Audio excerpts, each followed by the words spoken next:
Hello ಮಕ್ಕಳೇ, ಹೇಗಿದ್ದೀರಾ? ಎಲ್ಲರೂ ಆರಾಮಲ್ವಾ? ಮೇಧಾ ಟು ಸ್ಕೋರ್ ಮೋರ್ ಯೂಟ್ಯೂಬ್ ಚಾನಲ್ಗೆ ನಿಮ್ಮೆಲ್ಲರಿಗೆ ಸ್ವಾಗತ. ನಿನ್ನೆಯ ತರಗತಿಯಲ್ಲಿ ನಾವು ಪಾರ್ಟ್ 1 ರಿವಿಷನ್ ಅನ್ನ ಮಾಡಿದ್ವಿ. ಅಂದ್ರೆ ರ್ಯಾಂಡಮ್ ಆಗಿ ಕೆಲವೊಂದು ವಿಷಯಗಳನ್ನ ತೆಗೆದುಕೊಂಡು ಅದರ ಬಗ್ಗೆ ಕೆಲವೊಂದು ಚರ್ಚೆಗಳನ್ನ ಮಾಡಿದ್ದೇವೆ. ಹಾಗೆ ಪ್ರಶ್ನೋತ್ತರಗಳಿಗೆ ಉತ್ತರವನ್ನ ಕಂಡುಕೊಂಡಿದ್ದೇವೆ. ಹಾಗೆ ಇವತ್ತಿನ ತರಗತಿಯಲ್ಲಿ ಅದೇ ಸೀರೀಸ್ ಅನ್ನ ಮುಂದುವರಿಸುವ. ಇವತ್ತು ಅಂದ್ರೆ 14ನೇ ಪ್ರಶ್ನೆಯಿಂದ ನಾವು ಸ್ಟಾರ್ಟ್ ಮಾಡ್ತಾ ಇದ್ದೇವೆ ಅಲ್ವಾ? 14ನೇ ಪ್ರಶ್ನೆಯನ್ನ ಮಾಡ್ತಾ ಇದ್ದೇವೆ. ಸೊ ನಿನ್ನೆಯ ತರಗತಿ ನಿಮ್ಗೆ ಹೇಗೆ ಅನಿಸಿತು ಅನ್ನೋದನ್ನ ಕೂಡ ನನ್ನ ಜೊತೆ ನೀವೇನ್ ಮಾಡ್ಬೇಕು, ಶೇರ್ ಮಾಡಿಕೊಳ್ಬೇಕು. ಈಗ ಇವತ್ತಿನ ತರಗತಿಯಲ್ಲಿ ಮೊದಲ ಒಂದು ಪ್ರಶ್ನೆ ಅಂತ ಹೇಳಿದ್ರೆ, ರಚನಾ ಸಮಾಂಗಿಗಳು ಎಂದರೇನು? ಐಸೋಮರ್ಸ್ ಅಂತ ಹೇಳ್ತಾರೆ. ರಚನಾ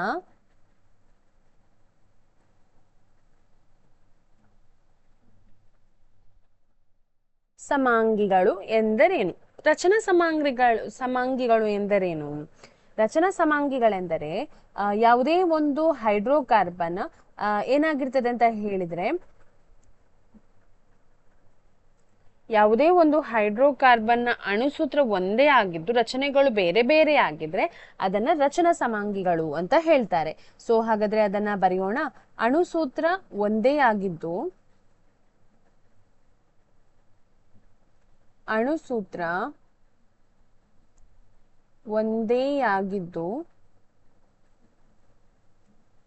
ರಚನೆ ಅಥವಾ ಬೇರೆ ಬೇರೆ ಬೇರೆ ರಚನಾ ವಿನ್ಯಾಸವನ್ನು ಹೊಂದಿದ್ದರೆ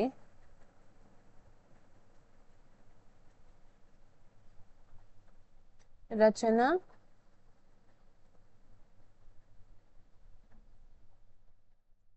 ವಿನ್ಯಾಸವನ್ನು ಹೊಂದಿದ್ದರೆ ಅದನ್ನು ರಚನಾ ಸಮಾಂಗಿಗಳು ಎನ್ನುವರು. ಅದನ್ನು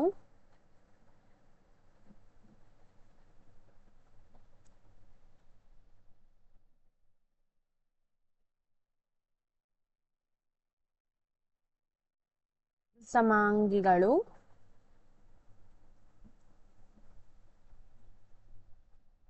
ಎನ್ನುವರು. ಹಾಗಾದ್ರೆ ಇದಕ್ಕೆ ಒಂದು ಉದಾಹರಣೆ ಬೇಡವಾ? ಉದಾಹರಣೆಗೆ ಒಂದು ಉದಾಹರಣೆ ಅಂತ ಹೇಳಿ ಕೊಡುದಾದ್ರೆ ನಾವು ಬ್ಯೂಟೇನ್ ನ ಉದಾಹರಣೆಯನ್ನು ತಗೊಳ್ಬಹುದು. ಹಾಗೆ ನೀವು ಪೆಂಟೇನ್ ತಗೊಳ್ಬಹುದು, ಹೆಕ್ಸೇನ್ ತಗೊಳ್ಬಹುದು, ಪ್ರೊಪೇನ್ ತಗೊಳ್ಬಹುದು. ಹಾಗೇನಿಲ್ಲ. ಬ್ಯೂಟೇನ್ ನ ಒಂದು ಅಣುಸೂತ್ರ ಹೇಳುದಾದ್ರೆ 4 ಕಾರ್ಬನ್ ಅನ್ನ ಹೊಂದಿದೆ. ಹಾಗೆ 4 2 8 ಪ್ಲಸ್ 2 10 ಅಲ್ವಾ? ಇದು ಬ್ಯೂಟೇನ್ ನ ಸೂತ್ರ. ಇದರ ರಚನೆಯನ್ನ ಮಾಡೋಣ. 1 2 3 4 ಕಾರ್ಬನ್. ಹಾಗೆ ಪ್ರತಿ ಎಷ್ಟು ಕಾರ್ಬನ್ಗೆ 4 ಫ್ರೀ ಇಲೆಕ್ಟ್ರಾನ್ಗಳಿದೆ. ಹಾಗೆ ಮೊದಲ ಕಾರ್ಬನ್ಗೆ 3 ಫ್ರೀ ಇಲೆಕ್ಟ್ರಾನ್ಗಳಿತ್ತು. ಒಂದನ್ನದು ಎರಡನೇ ಕಾರ್ಬನ್ ನೊಂದಿಗೆ ಹಂಚಿಕೊಂಡಿತ್ತು. ಆ 3 ಫ್ರೀ ಇಲೆಕ್ಟ್ರಾನ್ ಇದ್ದಲ್ಲಿ ನಾವು ಏನ್ ಮಾಡಿದೆವು? ಹೈಡ್ರೋಜನ್ ಅನ್ನ ಹಾಕಿದೆವು. ಹಾಗೆ ಎರಡನೇ ಕಾರ್ಬನ್ಗೆ 2 ಫ್ರೀ ಇಲೆಕ್ಟ್ರಾನ್ ಇದೆ. ಯಾಕೆ ಹೇಳಿದ್ರೆ 2 ಫ್ರೀ ಇಲೆಕ್ಟ್ರಾನ್ಗಳನ್ನ ಅದು ಇತರೆ ಕಾರ್ಬನ್ ನೊಂದಿಗೆ ಹಂಚಿಕೊಂಡಿದೆ. ಹಾಗೆಯೇ 3ನೇ ಕಾರ್ಬನ್ಗೆ ಕೂಡ ಹಾಗೆ 2 ಫ್ರೀ ಇಲೆಕ್ಟ್ರಾನ್ಗಳಿದೆ. ಹಾಗಾಗಿ 2 ಹೈಡ್ರೋಜನ್ ಹಾಕ್ತವೆ. ಕೊನೆಯ ಕಾರ್ಬನ್ಗೆ ಎಷ್ಟು ಫ್ರೀ ಇಲೆಕ್ಟ್ರಾನ್ಗಳಿದೆ? 3 ಫ್ರೀ ಇಲೆಕ್ಟ್ರಾನ್ ಇತ್ತು. ಯಾಕೆ ಹೇಳಿದ್ರೆ ಅದು ಒಂದನ್ನು ಮಾತ್ರ 3ನೇ ಕಾರ್ಬನ್ ನೊಂದಿಗೆ ಹಂಚಿಕೊಂಡಿತ್ತು. ಇದು ಬ್ಯೂಟೇನ್ ನ ಒಂದು ರಚನಾ ಸಾಮರ್ಥ್ಯ ಅಲ್ವಾ? ಸೊ ಇದನ್ನ ನಾವು ಎನ್ ಬ್ಯೂಟೇನ್ ಅಂತ ಕೂಡ ಕರಿಬಹುದು. ಆಯ್ತಾ? ಏನಂತ ಕರಿತೇವೆ? ಎನ್ ಬ್ಯೂಟೇನ್ ಅಂತ ಕರಿತೇವೆ. ಇದೇ ರಚನಾ ಸೂತ್ರಕ್ಕೆ ಅಥವಾ ಅಣು ಸೂತ್ರಕ್ಕೆ ಬೇರೆ ರಚನಾ ಸೂತ್ರವನ್ನ ಬರೆಯೋದಾದ್ರೆ 1 2 3, ಬಟ್ 4ನೇ ಕಾರ್ಬನ್ ಚೈನ್ ಸ್ಟ್ರಕ್ಚರ್ ಫಾರ್ಮ್ ಮಾಡ್ತದೆ. ಅಂದ್ರೆ ಏನು, ಕವಲು ಒಡೆದ ಒಂದು ಇದನ್ನ ಕ್ರಿಯೇಟ್ ಮಾಡ್ತದೆ. ನೋಡಿ, ಮೊದಲ ಕಾರ್ಬನ್ಗೆ 3 ಫ್ರೀ ಇಲೆಕ್ಟ್ರಾನ್ಗಳು ಅಲ್ವಾ? ಎರಡನೇ ಕಾರ್ಬನ್ ಆಚೆ ಈಚೆ ಎರಡನ್ನ ಹಂಚಿಕೊಂಡಿದೆ. ಸೊ 2 ಫ್ರೀ ಇಲೆಕ್ಟ್ರಾನ್ಗಳು ಎರಡನ್ನ ಹಂಚಿಕೊಂಡಿದೆ. ಹಾಗಾಗಿ 2 ಫ್ರೀ ಇಲೆಕ್ಟ್ರಾನ್ಗಳು. ಕೊನೆಯ ಒಂದು ಕಾರ್ಬನ್ 3 ಫ್ರೀ ಇಲೆಕ್ಟ್ರಾನ್ಗಳು ಇದೆ. ಒಮ್ಮೆ ಕಾರ್ಬನ್ ಮತ್ತು ಹೈಡ್ರೋಜನ್ ನ ಸಂಖ್ಯೆಯನ್ನ ಲೆಕ್ಕ ಮಾಡಿ. 1 2 3 4 ಕಾರ್ಬನ್ ಇದೆ. ಹೈಡ್ರೋಜನ್ ಎಷ್ಟಿದೆ? 1 2 3 4 5 6 7 8 9 10 ಅಂದ್ರೆ 10. ನೋಡಿ, ಎರಡರ ಅಣುಸೂತ್ರ ಏನಾಗಿದೆ? ಸೇಮ್ ಆಗಿದೆ. ಆದ್ರೆ ರಚನಾ ಸೂತ್ರ ಏನಾಗಿದೆ? ಬೇರೆ ಬೇರೆ ಆಗಿದೆ. ಈ ಹೊಸ ರಚನಾ ಸೂತ್ರವನ್ನ ಹೊಂದಿದ ಬ್ಯೂಟೇನ್ ಏನಿದೆ ನೋಡಿ, ಇದನ್ನ ನಾವು ಐಸೋಬ್ಯೂಟೇನ್ ಅಂತ ಹೇಳ್ತೇವೆ. ಏನಂತ ಹೇಳ್ತೇವೆ? ಐಸೋಬ್ಯೂಟೇನ್ ಅಂತ ಹೇಳ್ತೇವೆ. ಸೊ ಇದು 1 ಮಾರ್ಕಿಗೆ ಬರುವಂತಹ ಪ್ರಶ್ನೆ ಅಥವಾ 2 ಮಾರ್ಕಿಗೆ ಬರುವಂತಹ ಪ್ರಶ್ನೆ. ಅದುವೇ ರಚನಾ ಸಮಾಂಗಿಗಳು. ಆಯ್ತಾ? ರಚನಾ ಸಮಾಂಗಿಗಳು ಅಂತ ಹೇಳ್ತೇವೆ. ಈಗ ವಾಹಕದ ರೋಧವು ಅವಲಂಬಿಸಿರುವ ಅಂಶಗಳು ಯಾವುದೆಲ್ಲ? ವಾಹಕದ ರೋಧ, ವಾಹಕದ ರೋಧವು ಅವಲಂಬಿಸಿರುವ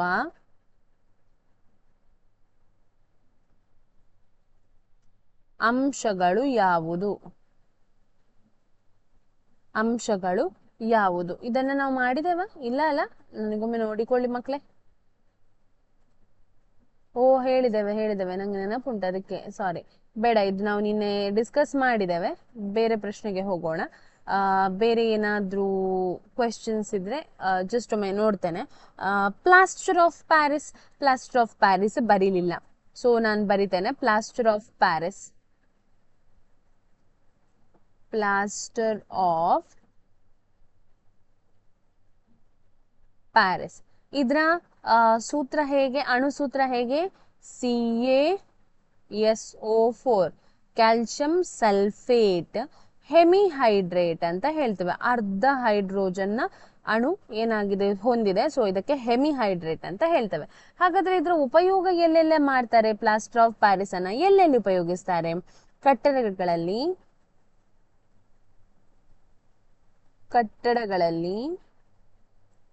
ನುಣುಪಾದ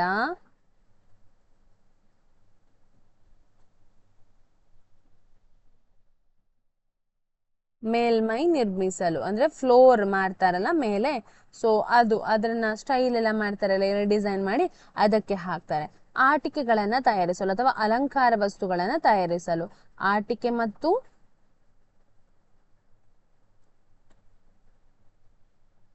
ಅಲಂಕಾರಿಕ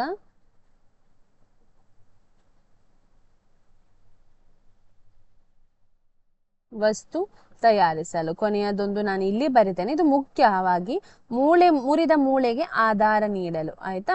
ಡಾಕ್ಟರ್ ಹಾಕ್ತಾರಲ್ವಾ, ಇದು ಮುಖ್ಯ. ಮುರಿದ ಮೂಳೆಗೆ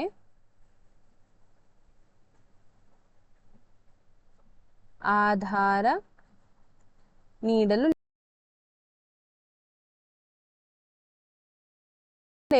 ಆಯ್ತು ಅಂತ ಹೇಳಿ ಭಾವಿಸ್ತೇನೆ ನಾನು.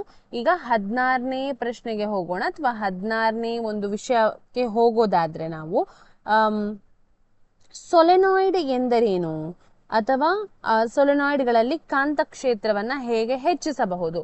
ಸೊಲೆನಾಯ್ಡ್,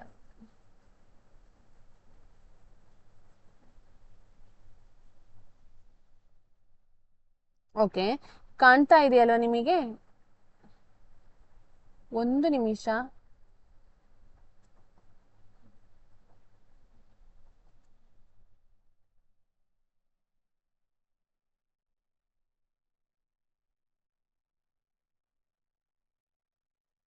ಸೊಲೆನಾಯ್ಡ್ ಎಂದರೇನು? ಸೊಲೆನಾಯ್ಡ್ ಅಂತ ಹೇಳಿದ್ರೆ ಏನು ಅಂತ ಹೇಳಿ ನೋಡೋಣ. ಅವಾಹಕ ಹೊದಿಕೆ ಇರುವ ಅವಾಹಕ ಹೊದಿಕೆ ಇರುವ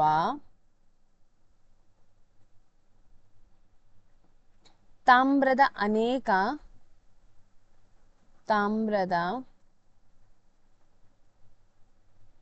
ಅನೇಕ ತಂತಿಯ ಸುರುಳಿಗಳನ್ನು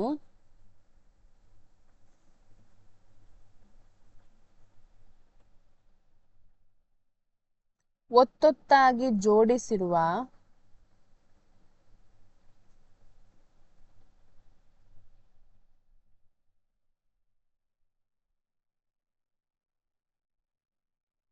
ಸಿಲಿಂಡರ್ನ ಆಕಾರ.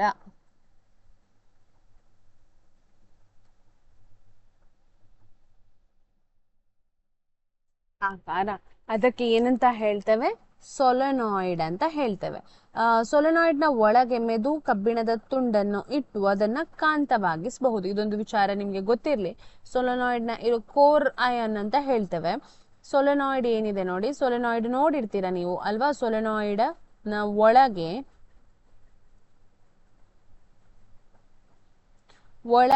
ಸುರುಳಿಗಳನ್ನ ಹೆಚ್ಚಿಸಲು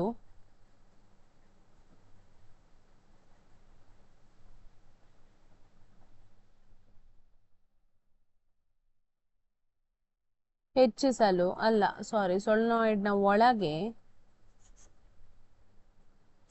ಏನ್ ಮಾಡ್ತಾರೆ? ಮೆದು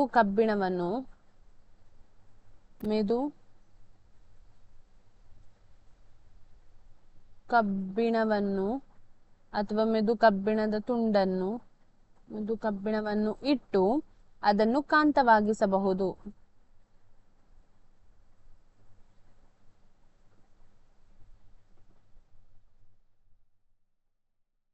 ಆಯ್ತಾ? ಓಕೆ, ಹಾಗಾದ್ರೆ ಇದರ ಕಾಂತಕ್ಷೇತ್ರವನ್ನ ಹೇಗೆ ಹೆಚ್ಚಿಸಬಹುದು ಹೇಳಿ? ಇದರ ಒಳಗಿರುವ ಕಾಂತಕ್ಷೇತ್ರ ಏನಿದೆ ನೋಡಿ, ಸೊಲೆನಾಯ್ಡ್ನ ಒಳಗಿನ ಕಾಂತಕ್ಷೇತ್ರವನ್ನ ಹೇಗೆ ಹೆಚ್ಚಿಸಬಹುದು? ಕ್ಷೇತ್ರವನ್ನು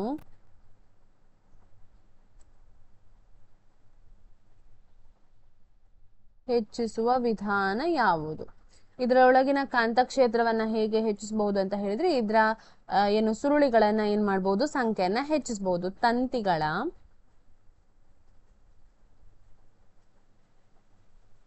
ಸುರುಳಿಗಳನ್ನು ಹೆಚ್ಚಿಸುವುದು. ಆಯ್ತಾ? ಹಾಗೆ ಇನ್ನೊಂದು ವಿಚಾರ ಅಂತ ಹೇಳಿದ್ರೆ, ವಿದ್ಯುತ್ ಪ್ರವಾಹವನ್ನ ಕೂಡ ಹೆಚ್ಚಿಸಬಹುದು. ಅಂದ್ರೆ ನೀವು ಕರೆಂಟ್ ಜಾಸ್ತಿ ಮಾಡಿದ್ರೆ ಅದು ಏನಾಗ್ತದೆ? ಕಾಂತದ ರೀತಿಯ ವರ್ತಿಸ್ತದೆ, ಅದರ ಕಾಂತಕ್ಷೇತ್ರ ಹೆಚ್ಚಾಗ್ತದೆ. ಸೊ ವಿದ್ಯುತ್ ಪ್ರವಾಹವನ್ನ ಹೆಚ್ಚಿಸುವುದು. ವಿದ್ಯುತ್ ಪ್ರವಾಹವನ್ನು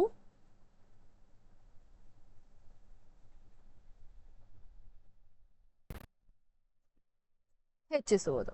ಆಯ್ತಾ? ಓಕೆ, ಈಗ ನೆಕ್ಸ್ಟ್ ನಾವು ಬೇರೆ ಯಾವ್ದಾದ್ರು ಒಂದು ಪ್ರಶ್ನೆಗೆ ಹೋಗೋಣ. ಏನೆಲ್ಲ ಏನು ಇಲ್ಲಿ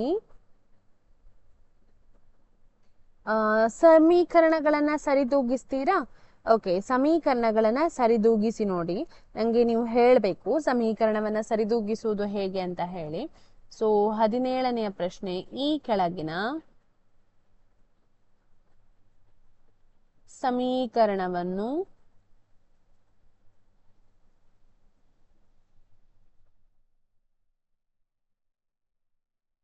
ಸರಿದೂಗಿಸಿ.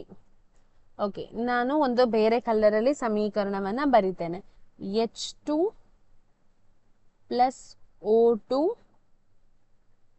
H2O.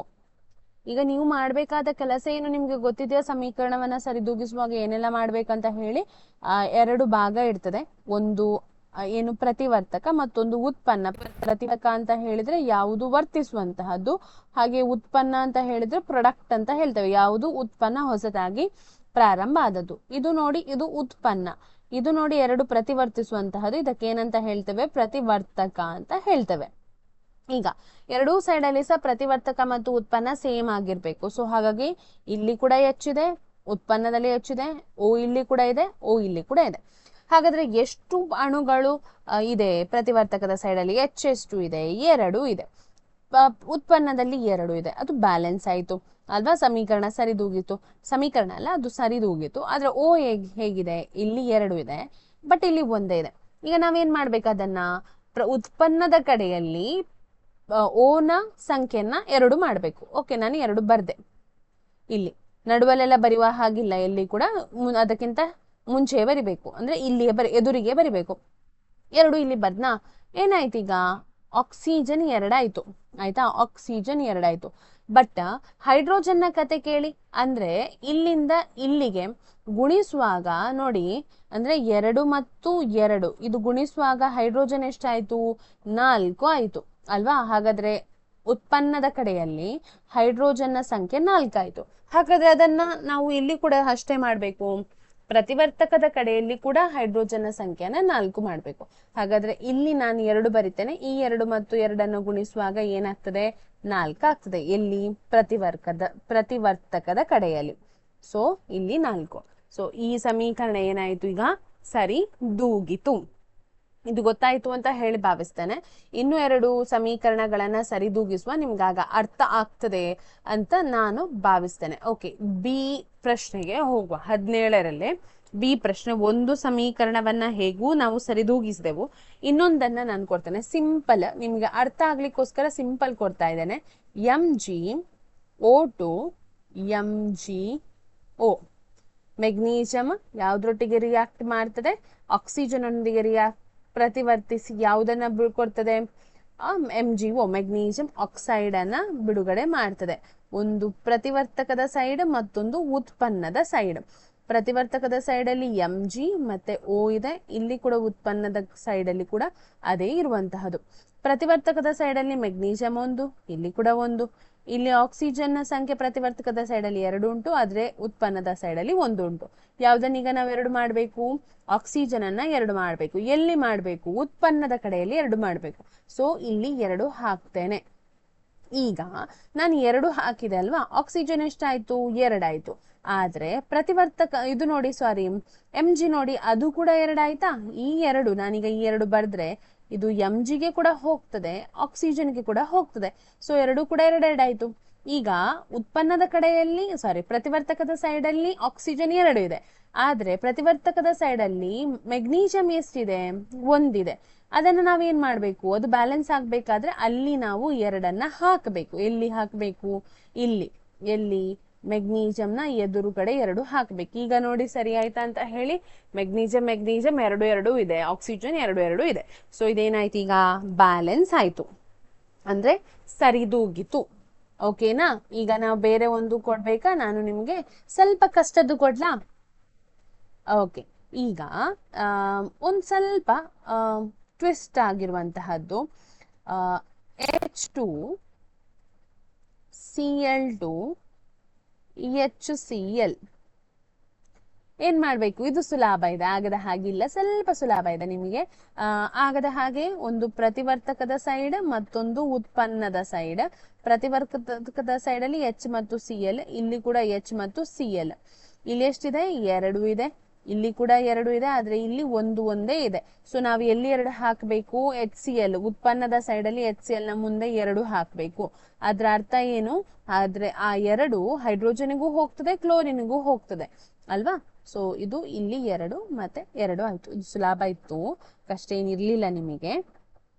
ಓಕೆ, ನೆಕ್ಸ್ಟ್ ನೋಡೋದಾದ್ರೆ ಬೇರೆ ಒಂದು ಈಕ್ವೇಶನ್ಸ್ಗೆ ಹೋಗೋದಾದ್ರೆ, ಅಂದ್ರೆ ಸಮೀಕರಣಕ್ಕೆ ಹೋಗೋದಾದ್ರೆ ಕೊಡ್ತೇನೆ ಇಲ್ಲಿ.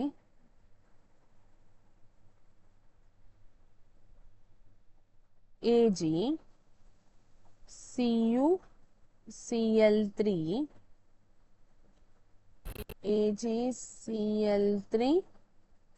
Plus Cu.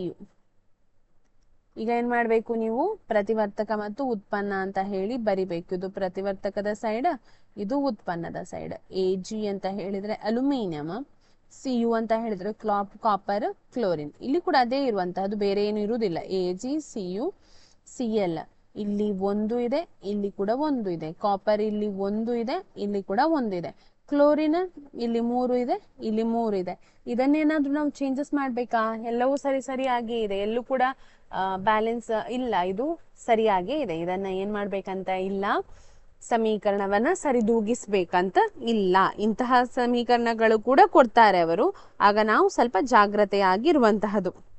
ಆಯ್ತಾ? ಸೊ ಇದಿಷ್ಟು ಅರ್ಥ ಆಯ್ತಾ ನಿಮಗೆ? ಸಮೀಕರಣವನ್ನ ಸರಿದೂಗಿಸುವುದು ಹೇಗೆ ಅಂತ ಹೇಳಿ. ಓಕೆ, ಸಮೀಕರಣವನ್ನ ಸರಿದೂಗಿಸುವುದಾಯ್ತು. ಈಗ ಬೇರೆ ಏನಾದ್ರೂ ವಿಷಯಕ್ಕೆ ಹೋಗೋಣ. ಯಾವ ವಿಷಯ? ಜೈವಿಕ ವಿಘಟನೆಗೆ ಒಳಗಾಗುವ ವಸ್ತುಗಳು ಎಂದರೇನು? ಒಂದು ಪ್ರಶ್ನೆ. ಜೈವಿಕ ವಿಘಟನೆ ಎಂದರೇನು ಅಂತ ಹೇಳಿ. ಜೈವಿಕ ವಿಘಟನೆ ಅಂದ್ರೆ ಎಂದ್ರೇನು ಅಂತ ಹೇಳಿ ನೋಡೋಣ. ನನಗೆ ಜೈವಿಕ ವಿಘಟನೆ ಅಂತ ಹೇಳಿದ್ರೆ ಬ್ಯಾಕ್ಟೀರಿಯಾಗಳು ಅಥವಾ ಯಾವುದಾದ್ರೂ ಒಂದು ವಸ್ತು, ಅಂದ್ರೆ ಶಿಲೀಂಧ್ರಗಳು, ಅವುಗಳನ್ನ ವಿಭಜಿಸಲ್ಪಟ್ಟರೆ ಅದನ್ನ ಜೈವಿಕ ವಿಘಟನೆಗೆ ಒಳಗಾಗುವ ವಸ್ತು ಅಂತ ಹೇಳ್ತಾರೆ. ಜೈವಿಕ ಸಂವರ್ಧನೆ ಎಂದರೇನು? ಇದು ಇಂಪಾರ್ಟೆಂಟ್ ಸ್ವಲ್ಪ. ಸೊ ಪ್ರಶ್ನೆ ಸಂಖ್ಯೆಯಲ್ಲಿ 17 ಅಲ್ವಾ? ಸೊ ಇಲ್ಲಿ 18. ಜೈವಿಕ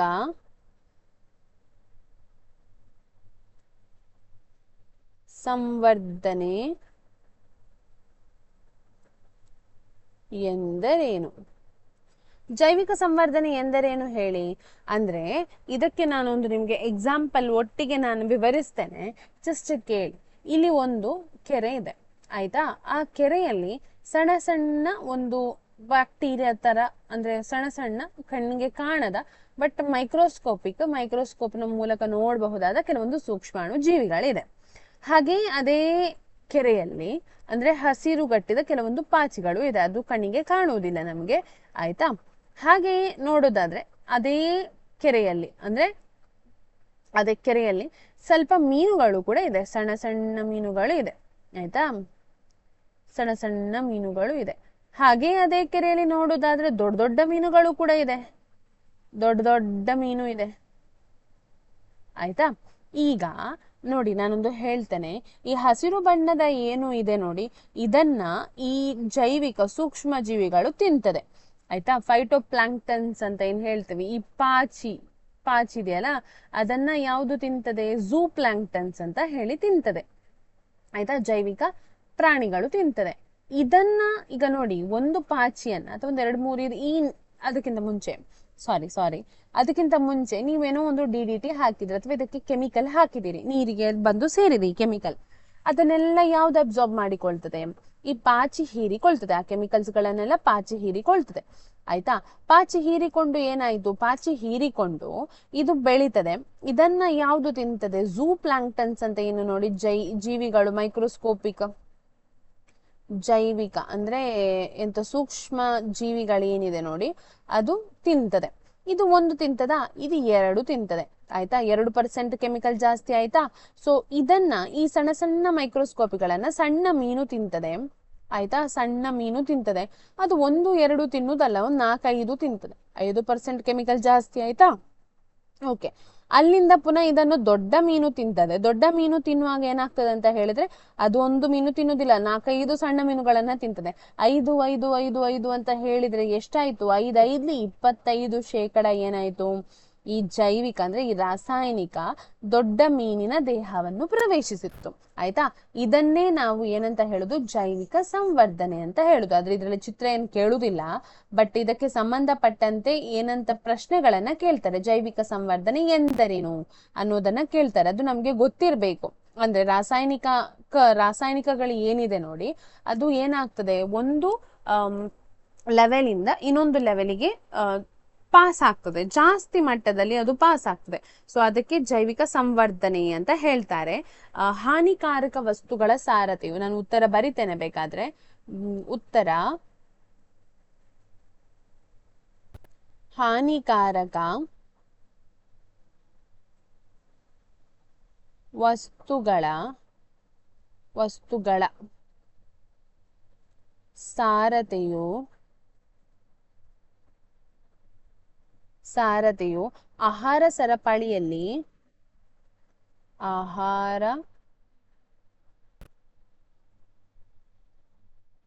ಸರಪಳಿಯಲ್ಲಿ ಒಂದು ಪೋಷಣಾ ಸ್ತರದಿಂದ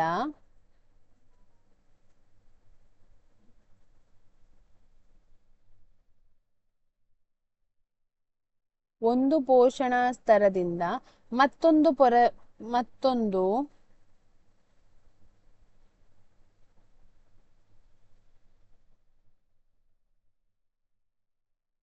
ಪೋಷಣಾ ಸ್ತರಕ್ಕೆ ಸಾಗುತ್ತಿದ್ದಂತೆ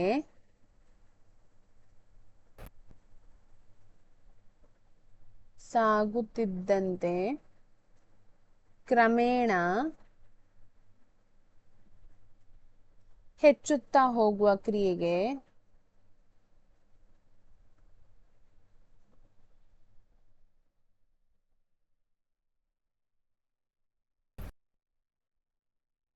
ಜೈವಿಕ ಸಂವರ್ಧನೆ ಎನ್ನುವರು.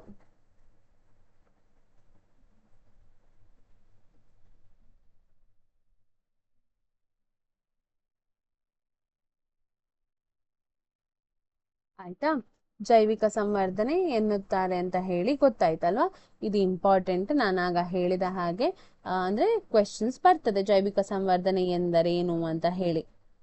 ಓಝೋನ್ ನ ಬಗ್ಗೆ ಕಲ್ತಿದ್ದೀರಾ? ಓಝೋನ್ ನೆನಪಿದ್ಯಾ? ಓಝೋನ್ ಅಂದ್ರೆ ಏನು ಅಂತ ಹೇಳಿ. ಓಝೋನ್ ಅಂದ್ರೆ ಏನು ಹೇಳಿ ನೋಡೋಣ. ಓಝೋನ್ ಅಂತ ಹೇಳಿದ್ರೆ ಆಮ್ಲಜನಕದ 3 ಪರಮಾಣುಗಳಿಂದ ಉಂಟಾದ ಅಣು. ಬರಿತೇನೆ ಇಲ್ಲಿ.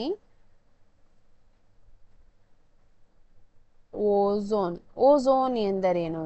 ಓಝೋನ್ ಎಂದರೆ ಆಮ್ಲಜನಕದ ಆಮ್ಲಜನಕದ 3 ಪರಮಾಣುಗಳಿಂದ ಉಂಟಾದ ಅಣು. ಆಯ್ತಾ. ಇದ್ರ ಸೂತ್ರ O3 ಅನ್ನೋದು. ಇದರ ಕೆಲಸ ಏನು? ಇದು ಭೂಮಿಯನ್ನು ಸೂರ್ಯನ ನೇರಳಾತೀತ ಕಿರಣಗಳಿಂದ ರಕ್ಷಿಸ್ತದೆ. ಸೂರ್ಯನ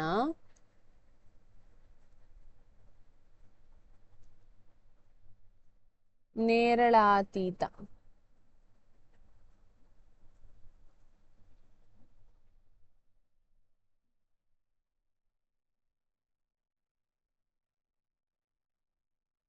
ಕಿರಣಗಳಿಂದ ರಕ್ಷಿಸುತ್ತದೆ. ಆಯ್ತಾ. ಸೂರ್ಯನ ನೇರಳಾತೀತ ಕಿರಣಗಳಿಂದ ಏನ್ ಮಾಡ್ತದೆ? ಅದನ್ನ ರಕ್ಷಿಸ್ತದೆ. ಹಾಗೆ ಇದರ ಕುಸಿತಕ್ಕೆ ಕಾರಣವಾಗುವ ಒಂದು ಇದು ಯಾವುದು? ಕೆಮಿಕಲ್ ಯಾವುದು? ರಾಸಾಯನಿಕ? ಇದರ ಓಝೋನ್ನ ಕುಸಿತ ಆಗ್ತಾ ಉಂಟಲ್ಲ, ಯಾವುದು ಅಂತ ಹೇಳಿದ್ರೆ CFCಗಳು. ಓಝೋನ್ನ ಪದರಕ್ಕೆ, ಇಲ್ಲಿ ನೋಡಿ ಒಂದು ಪಾಯಿಂಟ್ ಬರಿತೇನೆ, ಓಝೋನ್ನ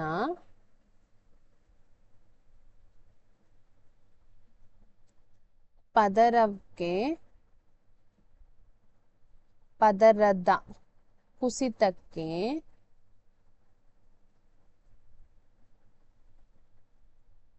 ಕಾರಣವಾಗುವ ರಾಸಾಯನಿಕ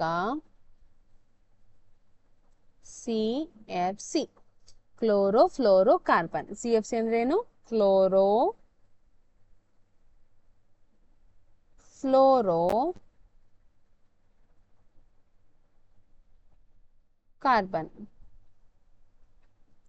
ಕ್ಲೋರೋಫ್ಲೋರೋಕಾರ್ಬನ್ ಅನ್ನೋದು. ಆಯ್ತಾ. ಇದಿಷ್ಟು ಅದರ ಬಗ್ಗೆ. ಮತ್ತೆ ಆಹಾರ ಸರಪಳಿ ಅಂದ್ರೆ ಏನು ಅಂತ ಗೊತ್ತಿದಲ್ವಾ? ಒಂದನ್ನೊಂದು ಭಕ್ಷಿಸುವ ಜೀವಿಗಳ ಸರಣಿಯನ್ನ ನಾವೇನಂತ ಹೇಳ್ತೇವೆ? ಆಹಾರ ಸರಪಳಿ ಅಂತ ಹೇಳ್ತೇವೆ. ಓಕೆ, ಈಗ ಬೇರೆ ವಿಷಯ ಏನು ಕಲ್ತಿದ್ದೀರಿ ನೀವು? ಇದಾಯ್ತು, ಏಕತಳೀಕರಣ ಕಲ್ತಿದ್ವಿ, ಹಾಗೆ ವರ್ಣ ಅಲ್ವಾ, ಇದು ಕಲ್ತಿದ್ವಿ ಅಂತ ಹೇಳ್ತೇವೆ, ಲಿಂಗ ಬದಲಾವಣೆಯ ಬಗ್ಗೆ ಕಲ್ತಿದ್ದೇವೆ ಅಲ್ವಾ.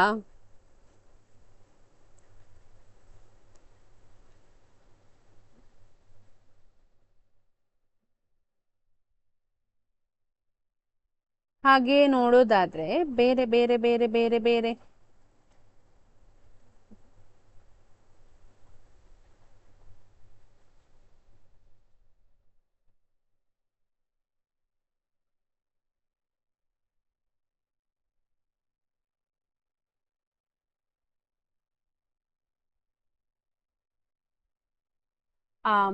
ಕಳೆದ ಒಂದು ನಿಮ್ಮ ಪರೀಕ್ಷೆಯಲ್ಲಿ ಇದೊಂದು ಪ್ರಶ್ನೆ ಬಂದಿತ್ತು, ಚಿತ್ರದ ಒಂದು ಪ್ರಶ್ನೆ. ಕೇಳಿ, ಗಮನ ಇಟ್ಟು ಕೇಳಿ. 20ನೇ ಪ್ರಶ್ನೆ. ಈ ರೀತಿ ಒಂದು ಚಿತ್ರ ಕೊಟ್ಟಿದ್ದಾರೆ.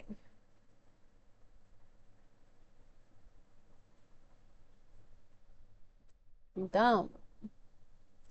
ಒಬ್ಬ ವಿಜ್ಞಾನಿಯು ಇದನ್ನ ಈ ರೀತಿ ಕತ್ತರಿಸಿದ್ರೆ, ಅಂದ್ರೆ ಲಾಂಜಿಟ್ಯೂಡಿನಲ್ ಅಂತ ಹೇಳ್ತೇವೆ, ಉದ್ದವಾಗಿ ಕತ್ತರಿಸಿದ್ರೆ ಎಷ್ಟು ಪ್ಲನೇರಿಯ ಪುನರುತ್ಪಾದನೆ ಆಗ್ತದೆ ಅನ್ನೋದು ಪ್ರಶ್ನೆ.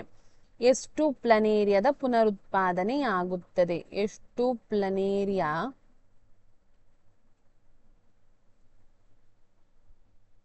ಪ್ಲನೇರಿಯ ಪುನರುತ್ಪಾದನೆಯಾಗುತ್ತದೆ? ಇಂತಹ ಪ್ರಶ್ನೆ ಇದ್ರೆ ಏನ್ ಬರಿತೀರಿ ನೀವು? ಎಷ್ಟು ಪ್ಲನೇರಿಯ? ಉದ್ದ ಯಾವತ್ತಾದ್ರೂ ಕೊಯ್ದ್ರೆ ಅಲ್ಲಿಂದ ಬರುವಂತಹ ಪ್ಲನೇರಿಯ ಒಂದೇ. ಆಯ್ತಾ. ಎಲ್ಲಿಯಾದ್ರೂ ಪ್ಲನೇರಿಯವನ್ನ ಅಡ್ಡ ಕೊಯ್ದ್ರೆ, ಅಂದ್ರೆ ಹೀಗಿದ್ದ ಪ್ಲನೇರಿಯ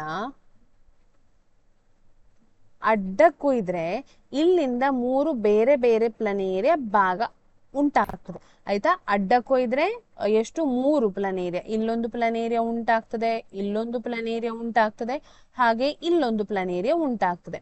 ಆಯ್ತಾ. ಅಡ್ಡ ಕೊಯ್ದ್ರೆ 3, ಹಾಗೆ ಉದ್ದ ಕೊಯ್ದ್ರೆ ಎಷ್ಟು ಪ್ಲನೇರಿಯ ಉಂಟಾಗ್ತದೆ? 3 ಒಂದೇ ಪ್ಲನೇರಿಯ ಉಂಟಾಗ್ತದೆ. ಇದು ನಿಮಗೆ ಬಂದಿತ್ತು ಪ್ರಶ್ನೆ ಅಲ್ವಾ. ಮತ್ತೊಂದು ಪ್ರಶ್ನೆ ನೋಡಿ, 21ನೆಯ ಪ್ರಶ್ನೆ, ಚಿತ್ರಕ್ಕೆ ಸಂಬಂಧಪಟ್ಟಂತಹ ಪ್ರಶ್ನೆ. ಒಂದು ಎಲೆ ಇದೆ ಈ ರೀತಿ. ಆಯ್ತಾ. ಹಾಗೆ ನಿಮಗೆ ಇಲ್ಲಿ ಇದರ ತುದಿಯಲ್ಲಿ ಈ ರೀತಿ ಸ್ವಲ್ಪ ಕಾಣ್ತಾ ಇದೆ. ಆಯ್ತಾ. ಹೊಸ ಗಿಡ ಬಂದ ಹಾಗೆ ಕಾಣ್ತಾ ಇದೆ.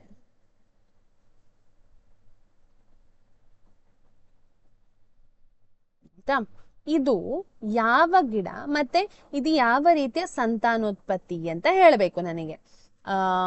ಇದು ನಿಜವಾಗಿ ಇದು ಬ್ರಯೋಫೈಲಮ್ನ ಗಿಡ ಆಯ್ತಾ. ಇದರ ಹೆಸರೇನು ಬ್ರಯೋಫಿಲಮ್ ಅಂತ ಆಯ್ತಾ. ಬಯೋಫಿಲಮ್ ಅಥವಾ ಬ್ರಯೋಫೈಲಮ್ ಅಂತ ಕೂಡ ಹೇಳ್ತಾರೆ ಕೆಲವರು. ಫಿಲಮ್ ಕೂಡ ಬರಿಬಹುದು. ನಿಮ್ಮ ಟೆಕ್ಸ್ಟ್ ಬುಕ್ ಅಲ್ಲಿ ಏನಿದೆ ನೋಡಿ, ಫಿಲಮ್ ಅಂತ ಇದ್ರೆ ಫಿಲಮ್ ಅಂತಲೇ ಬರೀರಿ. ಓಕೆ, ಬ್ರಯೋಫಿಲಮ್ ಅಂತ ಹೇಳಿ ಬರಿತೇನೆ ನಾನು. ಬ್ರಯೋಫಿಲಮ್ನ ಸಸ್ಯ. ಇದು ಯಾವ ರೀತಿಯ ಸಂತಾನೋತ್ಪತ್ತಿ ಹೊಂದುತ್ತದೆ? ಇದು ಕಾಯಜ ಸಂತಾನೋತ್ಪತ್ತಿಯನ್ನ ತೋರಿಸ್ತದೆ. ಯಾವುದಾದ್ರೂ ಸಂತಾನೋತ್ಪತ್ತಿಯಲ್ಲಿ ಸಸ್ಯಗಳಲ್ಲಿ ಹೆಚ್ಚಾಗಿ ಆಯ್ತಾ ಕಾಯಜ ಭಾಗದಲ್ಲಿ ಸಂತಾನೋತ್ಪತ್ತಿ ನಡೆದ್ರೆ, ಕಾಯಜ ಭಾಗ ಅಂದ್ರೆ ಯಾವುದು? ಕಾಯಜ ಇಲ್ಲಿ ಕಾಯಕ ಅಂತ ಬರ್ತಿದ್ದೇನೆ, ಒಂದ್ ನಿಮಿಷ. ಕಾಯಜ ಸಂತಾನೋತ್ಪತ್ತಿ, ಕಾಯಜ ಭಾಗಗಳಲ್ಲಿ ಸಂತಾನೋತ್ಪತ್ತಿ ನಡೆದ್ರೆ ಅದನ್ನ ಕಾಯಜ ಸಂತಾನೋತ್ಪತ್ತಿ ಅಂತ ಹೇಳ್ತೇವೆ. ಹಾಗಾದ್ರೆ ಕಾಯಜ ಭಾಗ ಅಂದ್ರೆ ಯಾವುದು? ಕಾಯಜ ಭಾಗ ಅಂತ ಹೇಳಿದ್ರೆ ಬೇರು, ಕಾಂಡ ಮತ್ತು ಎಲೆಗಳಲ್ಲಿ ಏನಾದ್ರೂ ಸಂತಾನೋತ್ಪತ್ತಿ ಆದ್ರೆ ಅದನ್ನ ಕಾಯಜ ಭಾಗಗಳ ಸಂತಾನೋತ್ಪತ್ತಿ ಅಂತ ಹೇಳ್ತಾರೆ. ಬೇರುವಿಗೆ ಉದಾಹರಣೆ ನಮ್ಗೆ ಏನ್ ಕೊಡಬಹುದು? ನಿಮ್ಗೆ ನೆನಪಿದೆಯಾ? ಬೇರು ಯಾವ್ದ್ರಲ್ಲೆಲ್ಲ? ಬೇರುಗಳಲ್ಲೇ ಗಿಡ ಬೆಳೆಯುವಂತಹದ್ದು ಉದಾಹರಣೆ, ಬೇರುಗಳಿಗೆ ಒಂದು ಉದಾಹರಣೆ ಕ್ಯಾರೆಟ್ ಆಯ್ತಾ, ಮತ್ತೆ ಮೂಲಂಗಿ, ಇದೆಲ್ಲ ಬೇರುಗಳು ಆಯ್ತಾ. ಬೇರುಗಳಿಂದ ಗಿಡ ಬರ್ತದೆ. ಹಾಗೆ ಕಾಂಡಕ್ಕೆ ಉದಾಹರಣೆ ಅಂತ ಕೊಟ್ರೆ ಬಟಾಟೆ, ಈರುಳ್ಳಿ, ಬೆಳ್ಳುಳ್ಳಿ. ಹಾಗೆ ಎಲೆಗೆ ಬ್ರಯೋಫೈಲಮ್ ಉದಾಹರಣೆ ಆಗಿದೆ. ಇದು ಕಾಯಜ ಸಂತಾನೋತ್ಪತ್ತಿಯ ಬಗ್ಗೆ. ಈಗ ನಾವು ಸ್ವಲ್ಪ ಒಂದು ಭೌತಶಾಸ್ತ್ರಕ್ಕೆ ಹೋಗೋಣ. 22ನೇ ಪ್ರಶ್ನೆ. 22ನೇ ಪ್ರಶ್ನೆ ಹೀಗಿದೆ ನೋಡಿ.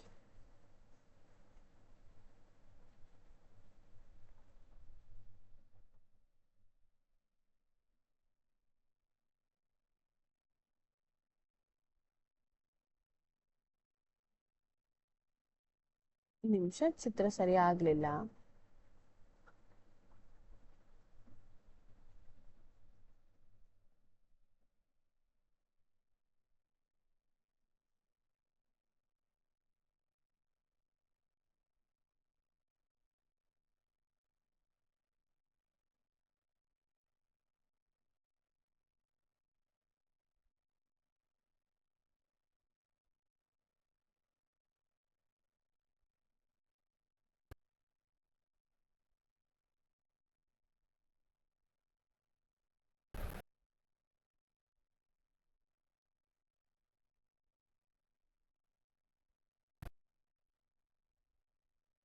ಇದು ಚಿತ್ರ ಆಯ್ತಾ. ಇದು ಈ ರೀತಿಯ ಚಿತ್ರ ಕೊಟ್ಟಿದ್ದಾರೆ ನಿಮಗೆ. ಇದರ ಒಟ್ಟು ರೋಧ ನೀವೆಷ್ಟು ಅಂತ ಹೇಳ್ಬೇಕು. ಒಟ್ಟು ರೋಧಕ್ಕೆ ಈಗ ನಮಗೆ ಏನ್ ಬೇಕು? ಅದಕ್ಕೆ ಏನಂತ ಬೇಕು? ಅಲ್ಲಿ ಪ್ರಶ್ನೆ ಕೊಟ್ಟಿದ್ದಾರೆ ಅಲ್ವಾ. ಸೊ ಒಂದ್ ನಿಮಿಷ, ಅಲ್ಲಿ ರೋಧ ಎಷ್ಟು ಅಂತ ಹೇಳಿ ಕೊಡ್ಬೇಕು. ಬರಿತೇನೆ ನಿಲ್ಲಿ.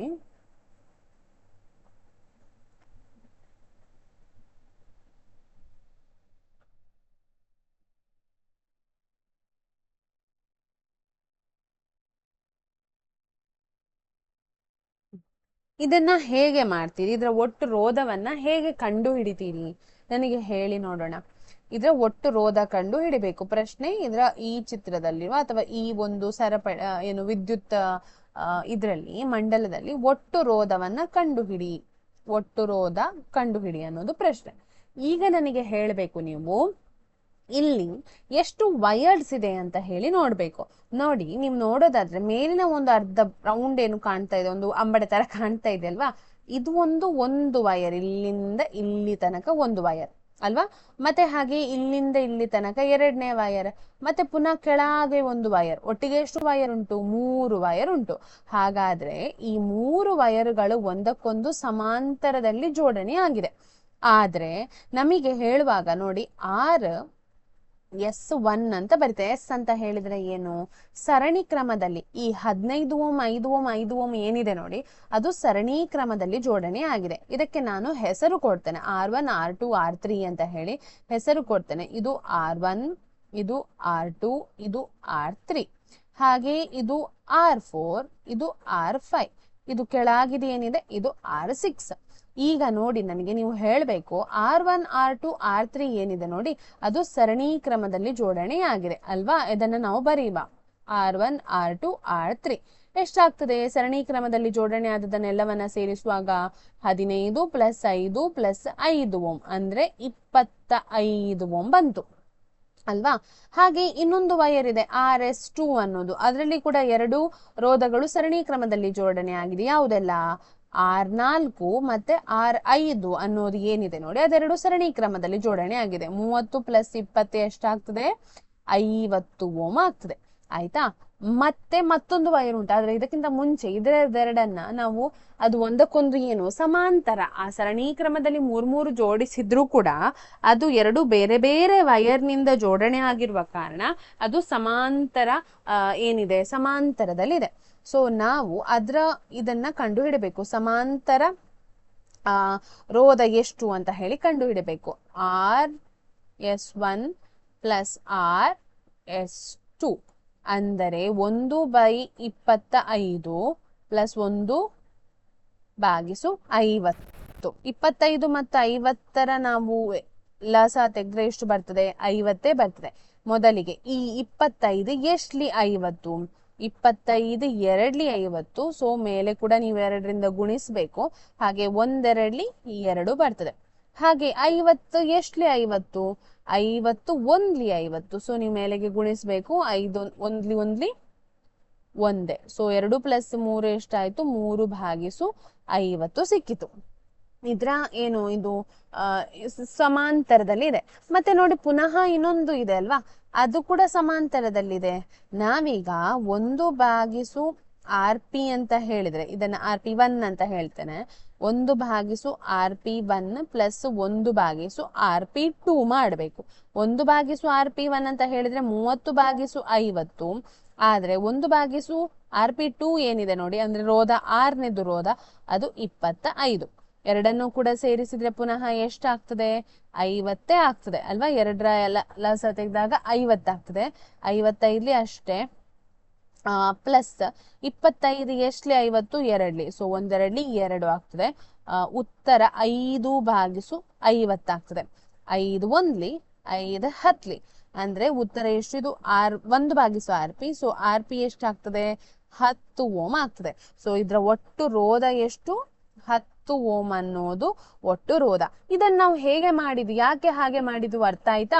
ನೋಡಿ, ನಾನು ಆಗ ಹೇಳಿದ ಹಾಗೆ R1 R2 R3 ಒಂದು ವೈರ್, R4 ಮತ್ತು R5 ಏನಿದೆ ಅದು ಇನ್ನೊಂದು ವೈರ್. ಅದು ಎರಡು ಸಮಾಂತರ, ಒಂದಕ್ಕೊಂದು ಸಮಾಂತರ. ಅದನ್ನ ನಾವು ಇಲ್ಲಿ ಕಂಡು ಹಿಡಿದದ್ದು ನೋಡಿ, ಇದನ್ನ ಕಂಡು ಹಿಡಿದದ್ದು ಆಯ್ತಾ. ಆನಂತರ ಪುನಃ R6 ಏನಿದೆ ಅದು ಸಮಾಂತರ. ಸೊ ನಾವ್ ಇದ್ರ ಮೊದಲಿಗೆ ಸಮಾಂತರ ಕಂಡು ಹಿಡಿದದ್ದು, ಮತ್ತೆ ಅದನ್ನು ಇನ್ನೊಂದಕ್ಕೆ ನಾವೇನ್ ಮಾಡಿದ್ದು? ಸಮಾಂತರ ಮಾಡಿರುವಂತಹದ್ದು. ಅರ್ಥ ಆಯ್ತಾ? ಇದು ನಿಮಗೆ ಗೊತ್ತಿರಬೇಕು. ಆ ರೀತಿಯ ಪ್ರಶ್ನೆಗಳು ಬಂದಾಗ ಅಥವಾ ಇಂತಹ ಪ್ರಶ್ನೆಗಳು ಕೇಳ್ತಾರೆ ರೋಧಗಳ ಬಗ್ಗೆ ಎಲ್ಲ, ಆಗ ನಮಗೆ ಅದು ಏನಿರ್ಬೇಕು? ಗೊತ್ತಿರಬೇಕು. ಓಕೆ, ಮತ್ತೆ ಇದು ಮಾಡುದಂತ ಆದ್ರೆ ಅಥವಾ ಬೇರೆ ಪ್ರಶ್ನೆಗೆ ಹೋಗೋಣ ನಾವು. ಏನು ಪ್ರಶ್ನೆ ಕೊಡಬಹುದು ನಿಮಗೆ ಡೌಟ್ ಇರುವ ಹಾಗೆ? ಗರ್ಭ ನಿರೋಧಕದ ಬಗ್ಗೆ ನಾವು ಕಲಿತಿದ್ದೇವೆ ಅಲ್ವಾ?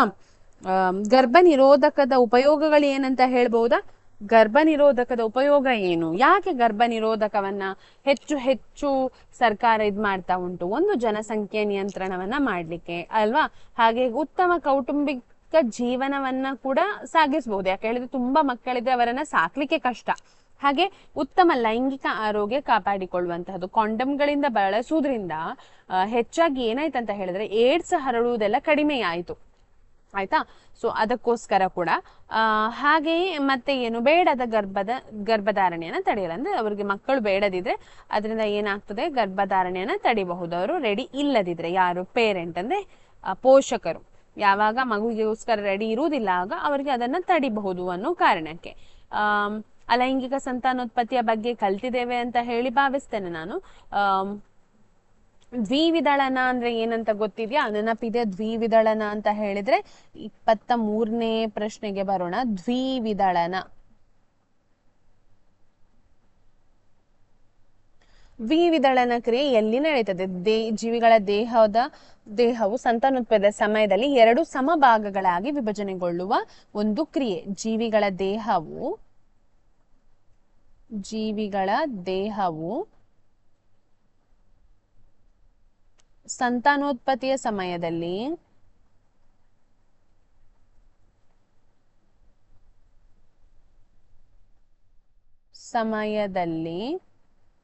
ಏನಾಗ್ತದೆ, ಎರಡು ಭಾಗಗಳಾಗಿ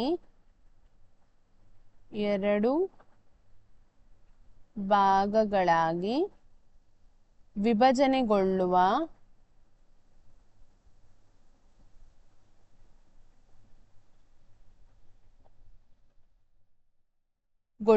ಕ್ರಿಯೆಯನ್ನ ದ್ವಿವಿದಳನ ಅಂತ ಹೇಳ್ತೇವೆ. ಇದು ಎಲ್ಲಿ ನಡೀತದೆ? ಇದು ಉದಾಹರಣೆ ಏನು ಇದಕ್ಕೆ? ಇದು ಅಮೀಬಾದಲ್ಲಿ ನಡೀತದೆ. ದ್ವಿವಿದಳನ ಅನ್ನೋದು ಅಮೀಬಾದಲ್ಲಿ ನಡೀತದೆ, ಹಾಗೆ ಲಿಶ್ಮಾನಿಯಾದಲ್ಲಿ ನಡೀತದೆ. ಲಿಶ್ಮೇನಿಯಾ ಒಂದು ಅಮೀಬಾ ಏನಾಗ್ತದೆ, ಎರಡು ಭಾಗ ಆಗಿ ಎರಡು ಬೇರೆ ಬೇರೆ ಅಮೀಬಾ ಆಗಿ ಹೊಂದುತ್ತದೆ. ಹೀಗೆ ಆಯ್ತಾ, ಅದನ್ನ ದ್ವಿವಿದಳನ ಅಂತ ಹೇಳ್ತೇವೆ ನಾವು. ಹಾಗೆ ಮುಂದಕ್ಕೆ ಹೋಗೋದಾದ್ರೆ ಬೇರೆ ಒಂದು ಪ್ರಶ್ನೆ ಇದ್ರಲ್ಲೇ ನೋಡೋದಾದ್ರೆ, ಋತುಚಕ್ರ ಹೇಗೆ ಉಂಟಾಗ್ತದೆ? ಇದು ಕೂಡ ಇಂಪಾರ್ಟೆಂಟ್ ಕ್ವೆಶ್ಚನ್. 24ನೆಯ ಪ್ರಶ್ನೆ, ಋತುಚಕ್ರ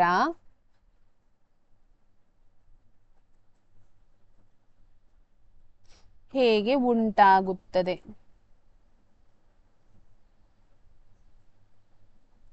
ಉತ್ತರ ನೋಡಿ, ಋತುಚಕ್ರ ಉಂಟಾಗುವ ಕ್ರಿಯೆ, ಋತುಚಕ್ರ ಏನಿದೆ ನೋಡಿ ಅದು ಹೇಗೆ ಉಂಟಾಗ್ತದೆ ಅಂತ ಹೇಳಿ ನೋಡೋದಾದ್ರೆ, ಇದು ತುಂಬಾ ಇಂಪಾರ್ಟೆಂಟ್. ಅಂಡವು ಫಲಿತಗೊಳ್ಳದಿದ್ದರೆ, ಅಂಡ ಅಂದ್ರೆ ಯಾವುದು, ಹೆಣ್ಣಿನ ಒಂದು ಲಿಂಗಾಣು ಏನಿದೆ, ಅಂಡವು ಫಲಿತಗೊಳ್ಳದಿದ್ದರೆ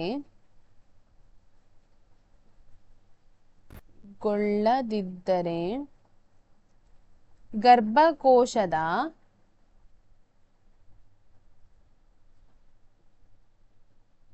ಒಳಸ್ತರಿಯ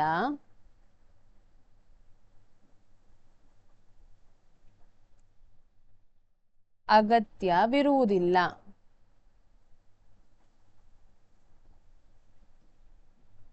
ಆಯ್ತಾ? ಗರ್ಭಕೋಶದ ಒಳಸ್ತರಿಯು, ಹೀಗಾಗಿ ಅದು ಬರಿತೇನೆ, ಅದು ನಿಧಾನವಾಗಿ ಬಿರುಕು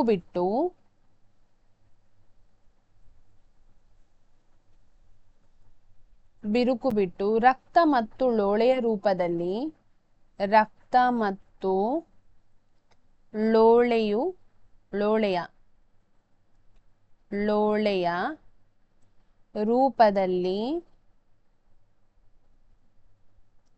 ರೂಪದಲ್ಲಿ ಯೋನಿಯಿಂದ ಹೊರಬರುತ್ತದೆ.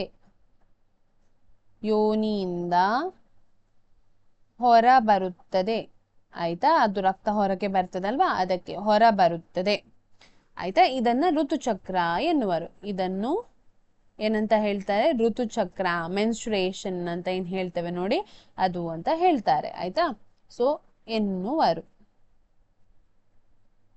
ಇದು ಪ್ರತಿ ತಿಂಗಳು ನಡೆಯುತ್ತದೆ. ಬೇಕಾದ್ರೆ ಇದನ್ನ ಬರಿಬಹುದು. ಇದು ಪ್ರತಿ ತಿಂಗಳು ನಡೆಯುತ್ತದೆ. ಆಯ್ತಾ? ಮತ್ತೇನು, ಸಾಮಾನ್ಯವಾಗಿ 2 ರಿಂದ 8 ದಿನದವರೆಗೆ ಇರ್ತದೆ. 2 ರಿಂದ 8 ದಿನಗಳವರೆಗೆ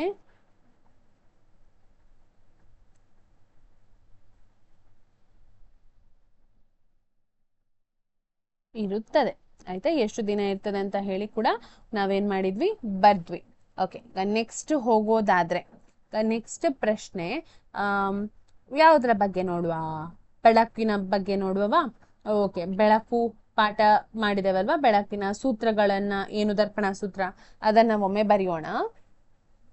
25ನೇದು ಪ್ರಶ್ನೆ. 25ನೇದು ದರ್ಪಣದ ಸೂತ್ರ ಬರೀರಿ ನೋಡೋಣ. ದರ್ಪಣದ ಸೂತ್ರ ಮತ್ತು ಮಸೂರದ ಸೂತ್ರ ಕಲ್ತದಲ್ವಾ. ದರ್ಪಣದ ಸೂತ್ರ ಏನ್ ಹೇಳ್ತದೆ? 1/v + 1/u ಅಂದರೆ 1/f. ಹಾಗೆಯೇ ಮಸೂರದ ಸೂತ್ರ ಏನ್ ಹೇಳ್ತದೆ? ಮಸೂರದ ಸೂತ್ರ ಇದೇ ಸೂತ್ರ, ಬಟ್ ಉಲ್ಟಾ ಅಲ್ವಾ. ಅಲ್ಲಿ 1/v - 1/u ಅಂದರೆ 1/f ಅನ್ನೋದನ್ನ ಹೇಳ್ತದೆ. ಈಗ ಒಂದು ಪ್ರಶ್ನೆ ನಿಮಗೆ ಏನಂತ ಹೇಳಿದ್ರೆ ಒಂದು ಗೋಲೀಯ ದರ್ಪಣದ ಸಂಗಮ ದೂರ 25 ಸೆಂಟಿಮೀಟರ್ ಆದರೆ ಅದರ ವಕ್ರತಾ ತ್ರಿಜ್ಯ ಎಷ್ಟಾಗ್ತದೆ? ವಕ್ರತಾ ತ್ರಿಜ್ಯ ಅಂತ ಹೇಳಿದ್ರೆ ಗೋಲೀಯ ದರ್ಪಣದ ಒಂದು ಪ್ರಶ್ನೆ ನೋಡಿ 26 ಒಂದು ಗೋಲೀಯ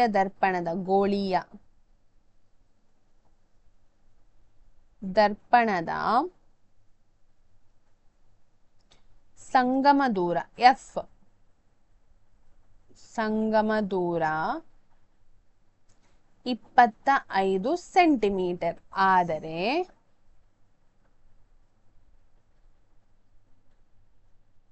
ಅದರ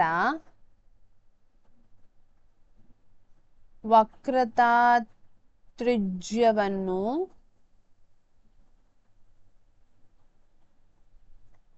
ಕಂಡುಹಿಡಿಯಿರಿ. ಆಯ್ತಾ? ಇಲ್ಲಿ ನೋಡಿ, ವಕ್ರತಾ ತ್ರಿಜ್ಯ ಮತ್ತು ಗೋಲೀಯ ದರ್ಪಣಕ್ಕೆ ಅಂದ್ರೆ ಸಂಗಮ ದೂರಕ್ಕೆ ಒಂದು ಸಂಬಂಧ ಇದೆ. ಏನಂತ ಹೇಳಿದ್ರೆ ವಕ್ರತಾ ತ್ರಿಜ್ಯ ಅಂತ ನಾವೇನು ಹೇಳ್ತೇವೆ ನೋಡಿ, ಅದು ಯಾವಾಗ್ಲೂ ಸಂಗಮ ದೂರದ 2ರಷ್ಟು ಇರ್ತದೆ. ಅಂದ್ರೆ 2ರಷ್ಟು, r = 2f ಅಂತ ಹೇಳ್ತೇವೆ. ಹಾಗಾದ್ರೆ 2 × f ಅಂತ ಅಂದ್ರೆ 25 ಎಷ್ಟಾಯ್ತು? 50 ಸೆಂಟಿಮೀಟರ್ ಆಯ್ತು.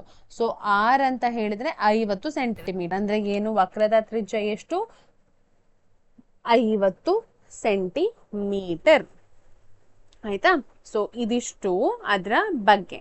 ಹಾಗೆಯೇ ನಿಮಗೆ ಕೆಳಗೆ ಒಂದು ಏನಂತ ಹೇಳಿದ್ರೆ ಒಂದು ಪ್ರಶ್ನೆ ಇತ್ತು, ಚಿತ್ರಕ್ಕೆ ಸಂಬಂಧಪಟ್ಟ ಪ್ರಶ್ನೆ.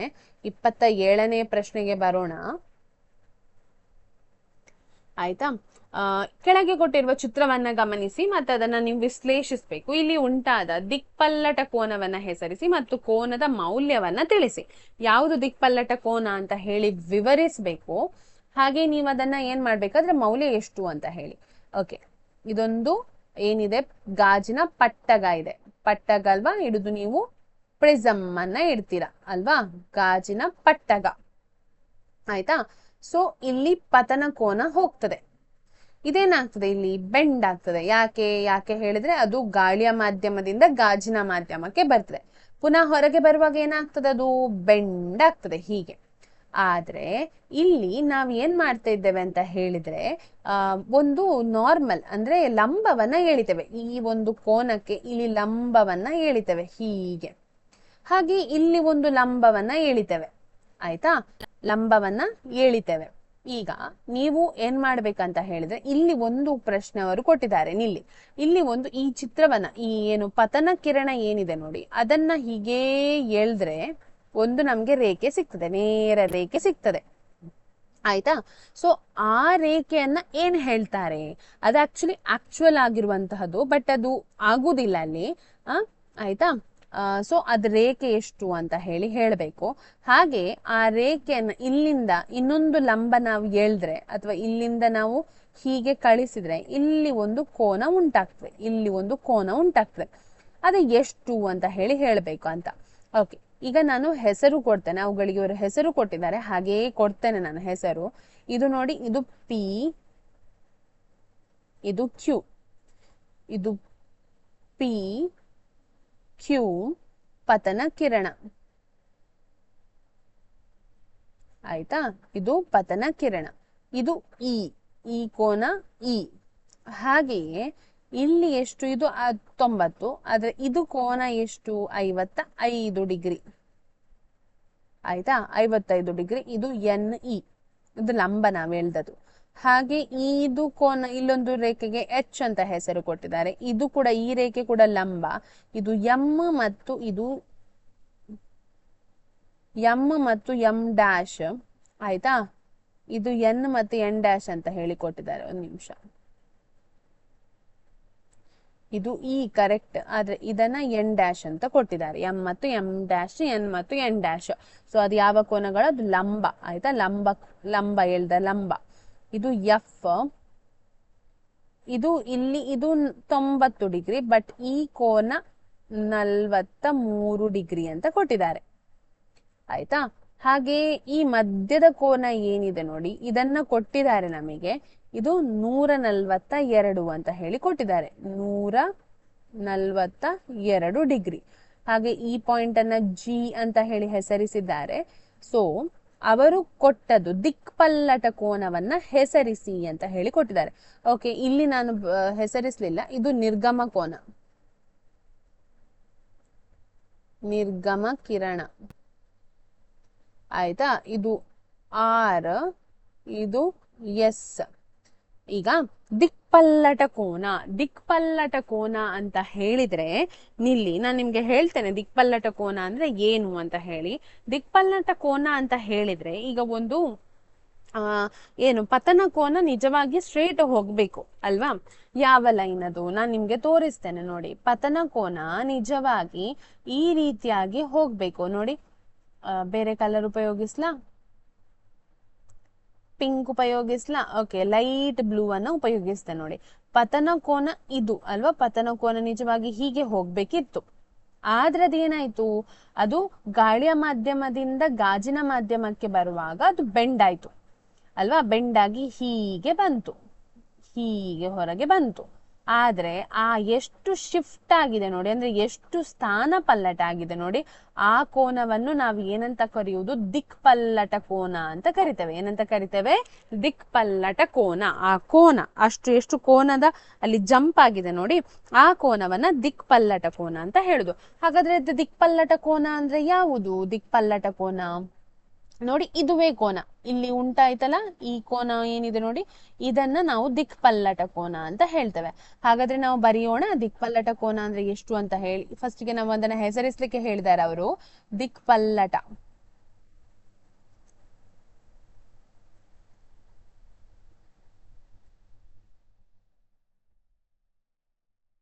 ದಿಕ್ಪಲ್ಲಟ ಕೋನವನ್ನ ನಾವು ಹೆಸರಿಸುವುದಾದ್ರೆ ಅದು HGF ಆಯ್ತಾ. HGF ಅನ್ನೋದು ದಿಕ್ಪಲ್ಲಟ ಕೋನ. ಅದರ ಬೆಲೆ ಎಷ್ಟು ಅಂತ ಹೇಳಿದ್ದಾರೆ, ಮೌಲ್ಯ ಅಂದ್ರೆ ಆ ಕೋನದ ಮೌಲ್ಯ ಎಷ್ಟು ಅಂತ ಹೇಳಿದ್ದಾರೆ. ಎಷ್ಟು ನೋಡಿ, ಇಲ್ಲೊಂದು ಗೆರೆ, ಇಲ್ಲಿ ಒಂದು ಕೋನ ಉಂಟಾಗ್ತದೆ ಜಿ ಯಲ್ಲಿ, ಅದು 142 ಅಂತ ಹೇಳಿದ್ರೆ ಈ ಕೋನ ಎಷ್ಟು? ಏನ್ ಮಾಡ್ಬೇಕು, ಗಣಿತದಲ್ಲಿ ನೀವು ಕಲ್ತಿದ್ದೀರಾ, ಎರಡೂ ರೇಖೆಗಳು 180 ಸರಳ ಕೋನವನ್ನು ಉಂಟು ಮಾಡ್ತದೆ. ಸೊ 180ರಲ್ಲಿ 142 ನಾವು ಕಳಿಬೇಕು ಅಲ್ವಾ. ಸೊ ಏನಾಗ್ತದೆ, ಇಲ್ಲಿ 7 10, 10ರಿಂದ 6 ಹೋಯಿತು, ಸಾರಿ 2 ಹೋದ್ರೆ 8 ಹೋಯ್ತು, 7ರಿಂದ 4 ಹೋದ್ರೆ 3. ಸೊ ಎಷ್ಟು ಬರ್ಬೇಕು? 38 ಡಿಗ್ರಿ ಬರ್ಬೇಕು. ಅದು ದಿಕ್ಪಲ್ಲಟ ಕೋನದ ಬೆಲೆ. ಅರ್ಥ ಆಗ್ತಾ ಉಂಟಾ ನಿಮಗೆ ದಿಕ್ಪಲ್ಲಟ ಕೋನ ಅಂತ ಹೇಳಿದ್ರೆ ಏನು ಅಂತ ಹೇಳಿ?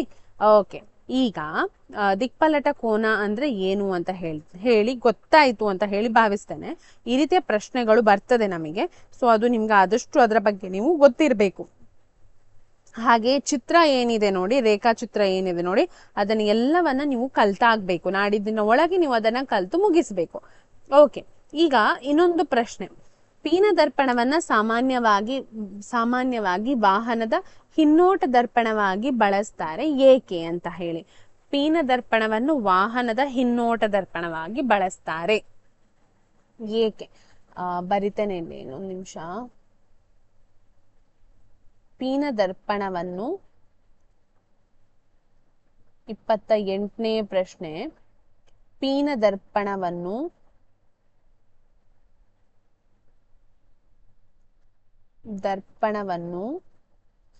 ವಾಹನದ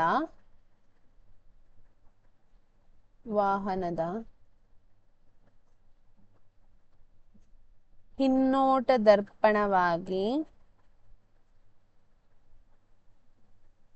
ಬಳಸುತ್ತಾರೆ, ಏಕೆ?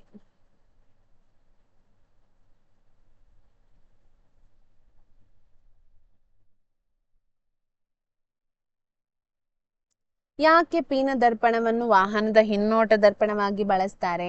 ಯಾಕೆ ಹೇಳಿದ್ರೆ ಇದು ಚಿಕ್ಕ ಮತ್ತು ನೇರ ಪ್ರತಿಬಿಂಬವನ್ನ ಉಂಟು ಮಾಡುತ್ತೆ. ಯಾಕೆ ಹೇಳಿದ್ರೆ ಏನು ಕಾರಣ ಏನು? ಚಿಕ್ಕದಾಗಿ ಎಲ್ಲವೂ ಕಾಣ್ತದೆ ನಮಗೆ ಆಯ್ತಾ. ಚಿಕ್ಕ ಮತ್ತು ನೇರ ಪ್ರತಿಬಿಂಬಗಳನ್ನು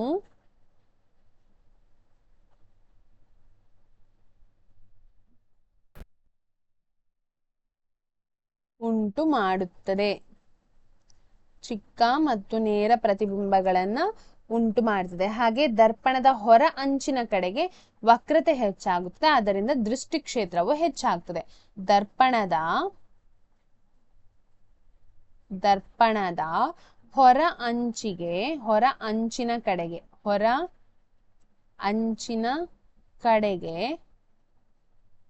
ವಕ್ರತೆ ಹೆಚ್ಚಾಗುತ್ತದೆ.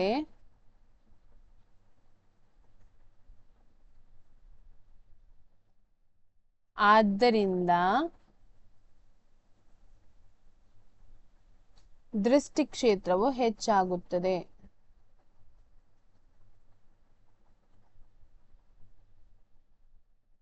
ದೃಷ್ಟಿ ಕ್ಷೇತ್ರವು ಹೆಚ್ಚಾಗುತ್ತದೆ.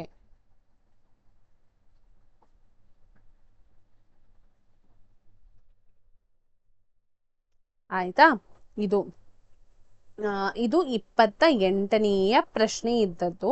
ಹಾಗೆಯೇ ಬೇರೆ ಪಾಠಕ್ಕೆ ಹೋಗೋದಾದ್ರೆ ಕಾಂತೀಯ ಪರಿಣಾಮ ಆಯ್ತು, ವಿದ್ಯುತ್ ಶಕ್ತಿಯ ಬಗ್ಗೆ ಮತ್ತೆ ಅದರಲ್ಲಿ ಇರುವ ಕೆಲವೊಂದು ಸೂತ್ರಗಳ ಬಗ್ಗೆ ಎಲ್ಲವೂ ಕಲ್ತಿದ್ದೀರಿ ಅಂತ ಹೇಳಿ ಭಾವಿಸ್ತೇನೆ. ಸೊ ಒಮ್ಮೆ ಸೂತ್ರಗಳನ್ನ ಬರೆಯೋಣ, ಯಾವುದೆಲ್ಲ ಸೂತ್ರಗಳಿದೆ ಅಂತ ಹೇಳಿ. ಓಕೆ, 29ನೇಗೆ ಏನಿದೆ ನೋಡಿ, ಕೆಲವೊಂದು ಸೂತ್ರಗಳನ್ನ ಬರೆಯೋಣ. ಹಾಗೆ ರೋಧ ಅದು ಇದು ಅದರದೆಲ್ಲ ಸಿಂಬಲ್ ಗೊತ್ತುಂಟು, ಸಂಕೇತಗಳು ಗೊತ್ತಿದೆ ಅಂತ ಹೇಳಿ ಭಾವಿಸ್ತೇನೆ. ವಿ ಅಂತ ಹೇಳಿದ್ರೆ, ಐ ಅಂತ ಹೇಳಿದ್ರೆ ಏನು? ಕ್ಯೂ ಬೈ ಟಿ ಅಲ್ವಾ? ಕ್ಯೂ ಅಂತ ಹೇಳಿದ್ರೆ ಚಾರ್ಜ್ ಅಂದ್ರೆ ಆವೇಶಗಳು, ಟೈಮ್ ಅಂತ ಹೇಳಿದ್ರೆ ಎಷ್ಟು ಸೆಕೆಂಡಿಗೆ ಅದು ಚಲಿಸ್ತದೆ ಅನ್ನೋದು. ಹಾಗೆ ವಿ ಅಂತ ಹೇಳಿದ್ರೆ ಡಬ್ಲ್ಯೂ ಬೈ ಕ್ಯೂ, ಎಷ್ಟು ಕೆಲಸ ಆಯಿತು, ಎಷ್ಟು ಚಾರ್ಜ್ಗಳನ್ನ ನೀವು ದೂಡಿದ್ರಿ, ಅದುವೇ. ಆಯ್ತಾ? ಸೊ ಮತ್ತೆ ಬರುವಂತಹದ್ದು ಓಮನ ನಿಯಮ, ಅದರಲ್ಲಿ V is equal to I R.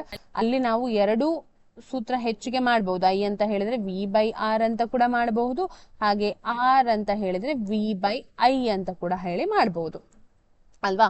ಅದಷ್ಟು ಸೂತ್ರಗಳು. ಹಾಗೆ ಮತ್ತೆ ಬಂದ್ರೆ ನಾವು ಆರ್ ಅಂತ ಹೇಳಿದ್ರೆ ಅಲ್ವಾ, rho L square by A ಅಂತ ಹೇಳಿ ಕಲಿತೇವೆ, ಅಲ್ಲೊಂದು ಕಲಿತೇವೆ. ಮತ್ತೊಂದು ಎಚ್ ಅಂತ ಹೇಳಿದ್ರೆ ಐ ಸ್ಕ್ವೇರ್ ಆರ್ ಟಿ ಅನ್ನೋದು ಇನ್ನೊಂದು ಸೂತ್ರವನ್ನ ಕಲಿತೇವೆ. ಹಾಗೆ P is equal to V I ಅಂತ ಕಲಿತೇವೆ. ಪಿ ಅಂತ ಹೇಳಿದ್ರೆ ಪವರ್, ಸಾಮರ್ಥ್ಯ, ವಿದ್ಯುತ್ನ ಸಾಮರ್ಥ್ಯ. ಸೊ ಅಲ್ಲಿ P is equal to V I ಅಂತ ಕರಿತೇವೆ. ಹಾಗೆ P is equal to I square R ಅಂತ ಕೂಡ ಕರಿತೇವೆ. ಹಾಗೆ ಇದು ಯಾವುದಕ್ಕೆ ಸಮ? ವಿ ಸ್ಕ್ವೇರ್ ಬೈ ಆರ್ ಗೆ ಕೂಡ ಸಮ ಆಗಿರ್ತದೆ. ಸೊ ಇದಿಷ್ಟು ನಾವು ಏನು ಸೂತ್ರಗಳನ್ನು ಆ ಪಾಠದಲ್ಲಿ ಕಲಿಯುವಂತಹದ್ದು. ಇಷ್ಟು ಸೂತ್ರಗಳು ನೆನಪಿರ್ಬೇಕು ಎಲ್ಲರಿಗೂ. ಮತ್ತೆ ಅಲ್ಲಿ ಸರಣಿ ಜೋಡಣೆಯ ಕ್ರಮ ಏನಿದೆ ನೋಡಿ, ರೋಧಗಳದ್ದು, ಮತ್ತೆ ಸಮಾಂತರ ಜೋಡಣಾ ಕ್ರಮ ಏನಿದೆ ನೋಡಿ, ಅದು ಗೊತ್ತಿರ್ಬೇಕು, ಅದು ಕಲಿಯಿರಿ ಸರಿಯಾಗಿ. ಹಾಗೆಯೇ ಜೌಲನ ನಿಯಮಗಳು ಯಾವುದನ್ನೆಲ್ಲ ಇದು ಮಾಡ್ತದೆ ಅಂತ ಹೇಳಿ ಗೊತ್ತಿದ್ರೆ, ಏನೆಲ್ಲ ಎಂತ ಹೇಳ್ತಾರೆ, ಫ್ಯಾಕ್ಟರ್ಸ್ ಅನ್ನ ಅವಲಂಬಿಸಿದೆ, ಅಂಶಗಳನ್ನ ಅವಲಂಬಿಸಿದೆ ಅಂತ ಹೇಳುದಾದ್ರೆ ಏನ್ ಹೇಳ್ತೀನಿ? ಕರೆಂಟ್ ಅಂದ್ರೆ ಕರೆಂಟ್ ನ ವರ್ಗವನ್ನ ಅವಲಂಬಿಸಿದೆ. ಹಾಗೆ ಆರ್ ಅಂತ ಹೇಳಿದ್ರೆ ರೋಧವನ್ನ ಅವಲಂಬಿಸಿದೆ. ಹಾಗೆ ಟಿ ಅಂತ ಹೇಳಿದ್ರೆ ಟೈಮ್ ಅಲ್ವಾ, ಸಮಯವನ್ನು ಕೂಡ ಅವಲಂಬಿಸಿದೆ. ಇದಿಷ್ಟು ಅದರ ಬಗ್ಗೆ, ಆ ಪಾಠದ ಬಗ್ಗೆ ನಾವು ಕಲ್ತದ್ದು. ಹಾಗೆ ಬೇರೆ ಏನಾದ್ರೂ ಚಿತ್ರಗಳನ್ನ ನೋಡುದಾದ್ರೆ ಒಂದು ಪ್ರಶ್ನೆ, ಈಗ ಇದು ನಿಮ್ಗೆ ಥಿಂಕ್ ಮಾಡ್ಬೇಕು, ಇದಕ್ಕೆ ನೀವು ನನಗೆ ಉತ್ತರವನ್ನ ಕಮೆಂಟಿನಲ್ಲಿ ತಿಳಿಸ್ಬೇಕು. ಆಯ್ತಾ? ಕೇಳಿ, ಪ್ರಶ್ನೆ ಕೇಳಿ. ಬಟಾಣಿ ಸಸ್ಯದ ವಿಭಿನ್ನ ರೂಪಗಳನ್ನು ತೋರಿಸುವ ಕೆಳಗಿನ ಕೋಷ್ಟಕವನ್ನ ಗಮನಿಸಿ. ಬಟಾಣಿ ಸಸ್ಯ ಇದೆ, ನಾನು ಬರಿತೇನೆ ಬೇಕಾದ್ರೆ ನಿಮಗೆ. ಬಟಾಣಿ ಸಸ್ಯಗಳ ವಿಭಿನ್ನ ರೂಪಗಳನ್ನು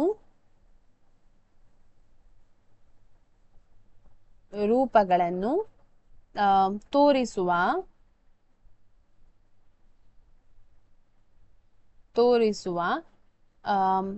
ಕೆಳಗಿನ ಕೋಷ್ಟಕವನ್ನು ಗಮನಿಸಿ.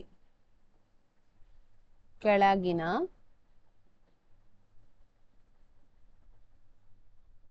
ಕೋಷ್ಟಕವನ್ನು ಗಮನಿಸಿ. ಒಂದು ಕೋಷ್ಟಕ ಕೊಟ್ಟಿದ್ದಾರೆ, ಬಾಕ್ಸ್ ಕೊಟ್ಟಿದ್ದಾರೆ. ಬೀಜದ ಬಣ್ಣ ಒಂದು ಕಡೆ, ಹಾಗೆ ಇನ್ನೊಂದು ಕಡೆ ಹೂವಿನ ಸ್ಥಾನ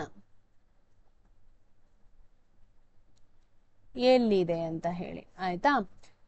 ಹಸಿರು ಬಣ್ಣ ಆದ್ರೆ ಅದಕ್ಕೆ ಕ್ಯಾಪಿಟಲ್ ಆಗ್ತದೆ. ಹಾಗೆ ಒಂದು ವೇಳೆ ಹಳದಿ ಬಣ್ಣ ಆದ್ರೆ ಸ್ಮಾಲ್ ಜಿ. ಕಾಂಡದ ಮಧ್ಯ ಎಲ್ಲಿಯಾದ್ರೂ ಇದ್ರೆ ಹೂ ಎ, ಹಾಗೆ ಕಾಂಡದ ತುದಿಯಲ್ಲಿದ್ರೆ ಸ್ಮಾಲ್ ಎ. ಆಯ್ತಾ? ಈಗ ಪ್ರಶ್ನೆ ನೋಡಿ, ಇದು ಇಷ್ಟು ಕೊಟ್ಟಿದ್ದಾರೆ, ಹಾಗೆ ಅಲ್ಲೊಂದು ಪ್ರಶ್ನೆ ಕೇಳಿದ್ದಾರೆ. ಏನ್ ಪ್ರಶ್ನೆ ನೋಡಿ? ಪ್ರಶ್ನೆ ಈ ರೀತಿ ಇದೆ. ಪ್ರಶ್ನೆ: ಹಸಿರು ಬೀಜ ಮತ್ತು ಕಾಂಡದ ತುದಿಗಳಲ್ಲಿ ಹೂಗಳನ್ನ ಹೊಂದಿರುವ ಹಸಿರು ಬೀಜ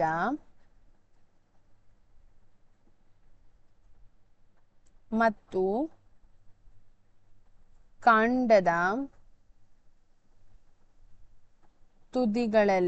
ತುದಿಯಲ್ಲಿ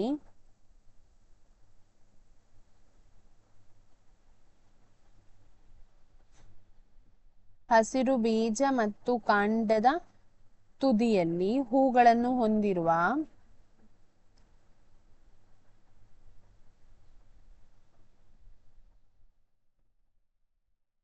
ತಳಿಗುಣದ